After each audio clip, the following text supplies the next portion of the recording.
Section 11.2 is talking about box and whisker plots, and hopefully you made some of these before in your middle grades. So what a box and whisker plot does is it shows us the variability of a data set along a number line. And remember, variability talks about the spread of the data, how spread out it is. We had two measures of variation, which were range and standard deviation. So this is going to give us a little bit of information about what the data looks like. And so it's on a number line. It uses the least value, the greatest value, and then some numbers that we call the quartiles of the data. And so what quartiles are is they divide the data set into 4 equal parts. So if I can take my list and divide it into 4 sections of the same size, then that tells me each of my quartiles. So we need 5 things to be able to make a box and whisker plot, and we call those 5 things the 5-number summary. So when we talk about listing the 5-number summary, these are the 5 things we talk about. So it's called a box and whisker because there's the box in the middle and then there's the 2 lines that come out that look kind of like whiskers on either side. So the lowest number is going to be your least value. That's going to be the first dot. The end of the whisker, the start of the box, is going to be what we call Q1. That's our first quartile. The median is this line that goes on the inside of the box, and the median divides the data in half, but since that's the end of the second group, we call that also quartile number 2. Then the third quartile is the end of the box, and then the last whisker, we know where to end because it goes to the greatest value. So basically what we're doing is we're going to find 3 different medians. First, we start with the median of the whole list, so we'll divide the data in half. And then we look at each half and find the middle of each of those halves. That's how we get to 4 different groups. So let's look at an example here. So,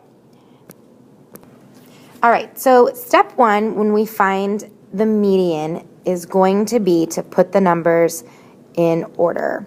So we want to take our whole data set and put it from least to greatest order. So let's go ahead and do that. Ta-da! Here they are all in order. So now that we have that, step 2 is going to find the median, which again is our second quartile. So to do that, we need to figure out where the middle of our list is. And so I have 1, 2, 3, 4, 5, 6, 7, 8, 9, 10, 11, 12 numbers. So the middle would be after the 6th. It would be right here. So that tells me that my median is 25 since it's the same on either side of the middle, so it has to be 25. Then what we do, I'm going to put this in purple, is we find the first quartile and the third quartile. What we're going to do is find the median of the first half and the median of the second half. Now, if the median was a number in my list, I wouldn't count it on either side. So let's say that that blue line was on top of a number, then that number has been used, so the halves would be on either side. Let me kind of show you what I mean. Let's say that I had 1, 2, 3, 4, 5 things. If this is my middle, then when I do my other halves, I'm only going to divide up these 2 things. I wouldn't count that middle term because I've already used it to be the median. But since we didn't use it on this, the blue line is between 2 numbers, we count it there. So quartile 1 is going to be in between these 2 numbers. So we would add up 22 plus 24 and divide by 2, or you might be able to know that the number in between those is 23. And then to find quartile 3, we're going to do the same thing, split it in half right here. That gives me 29 for my middle number. And so here's what we're going to do. Our 5-number summary, which it's often going to ask you to list out, so we want to be able to do that. Our 5-number summary goes like this. We have the low number, we have quartile number 1, we have the median, quartile number 3. Remember, the median was quartile 2. We don't write that. We just call it the median. And then we have our high number. So let's go ahead and fill out what those things are. The lowest number in our list was 18. Quartile 1 we said was 23. The median we said was 25. Quartile 3 was 29. And the high number was 30.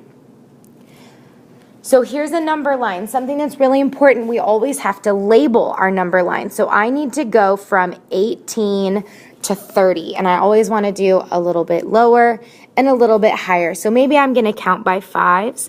I'll start here on 15. That would make this 20, 25, 30, 35, something like that would be okay. All right, so we need to estimate where our things are going to go. Now, this is important. The box and whisker does not go on top of your number line. It floats above the number line. So I'm going to put my dot for my low number, which is 18. That would be about here. Quartile 1 starts at 23, and that's the start of the box. So I'm going to put this line right here. I can go ahead and connect that whisker. The median is 25, that's just a line, and quartile number 3 is 29, that's the end of the box. So now I can close that up. So you see we have that line in the middle of the box that shows us where our median is. And then our highest number is 30, which is the end of our whisker, so we can connect that there. And so that is what they're going to look like.